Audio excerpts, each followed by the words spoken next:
You're the journalist, aren't you? I gave him your letter the other day. The professor's probably read it. He received another letter this morning. I put it in his mailbox. It was a letter from the museum. Letters from the museum. They always mean trouble. Hey, maybe you could take it to him. He has trouble moving around, you know. He's an old man. You know what I mean. You want my advice? He should see a doctor. Well, that's what I think anyway. Oh, and have a care. It looks like something fell from your bag over there. Well, then have a nice day.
My friend, this old fool is overjoyed that your editor has finally decided to send you to interview me in person. As pleasant as it has been, our recent correspondence will not allow me to discuss certain subjects as freely as I would like. The subject of your special issue, the Amerzone. You must be aware that it hits very close to home for me. That mysterious land is both the source of my greatest joys and my deepest disgrace. As my old friends at the museum probably told you. But no matter what they say, I know what really happened over there in the 30s when my companions and I ventured into the unknown wilds.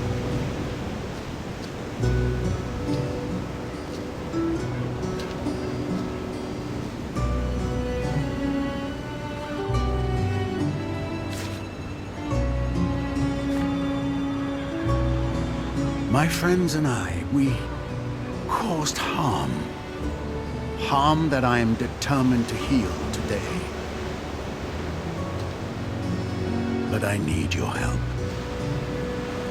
Not only to finally bring my version of what happened to light, but perhaps to do even more. Time is running out. So, safe travels, my friend. I am quite pleased to welcome you to my humble abode. Signed, Professor Alexandre Valenbois.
You are the journalist, aren't you?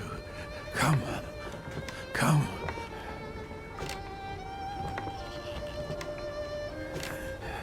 Amerzone. Amerzone. Too late for me. Too late. It's all over for me. I'm no longer in good health, my friend. It's a pity, but what can I do? In any case, Amerzone, all that. No one ever believed me. So,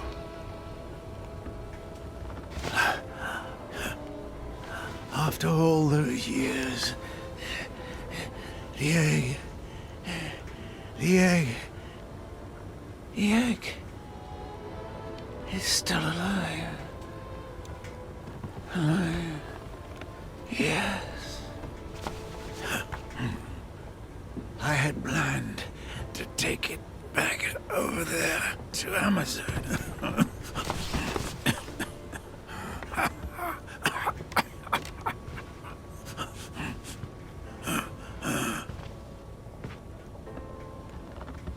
My expedition was ready and all planned out to the smallest detail. And now I have no strength left.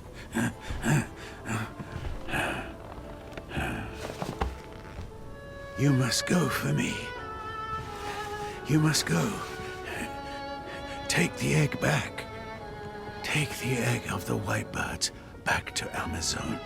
I beg you, please.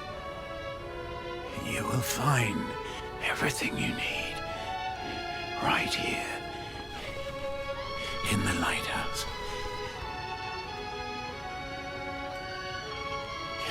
You must go to the basement. Please. You must help.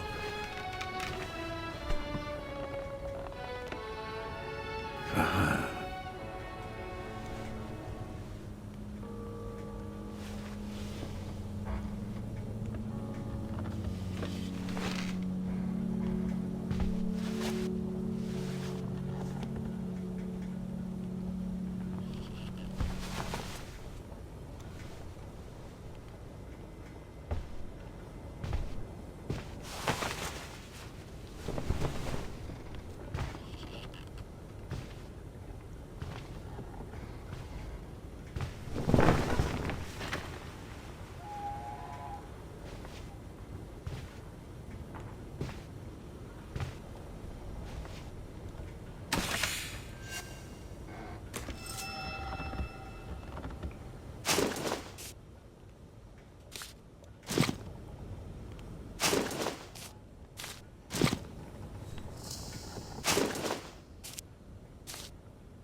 My dear friend, I am an old man in the twilight of his years. I know now that I will never have the strength to set off again to the Amazone. My only remaining hope resides in convincing you to go in my stead. Make amends for the wrong I have done to that country over 50 years ago. It was in 1929, at the university where I was finishing my studies in natural sciences, that I first heard of the Amazone. I befriended a young law student from that country. His name was Antonio Alvarez, and he was later to become the despotic leader that we now know today. He suggested going with me as my guide and interpreter until we got to the last steps of civilization in his country. A second companion was to join me, the Reverend Father David Makowski, who was burning with desire to perform mission work among the inhabitants of those regions forgotten by the Creator. We set off, therefore, one morning in June 1932 on board the Hydra float, a revolutionary invention of mine. Unfortunately, this first prototype had several imperfections. The mechanics of the craft failed us on the way near Shipwreck Island. A large number of sperm whales had settled there. I feared that we might have hit one of them. It was only by a miracle that we set foot on the shores of the Amazon.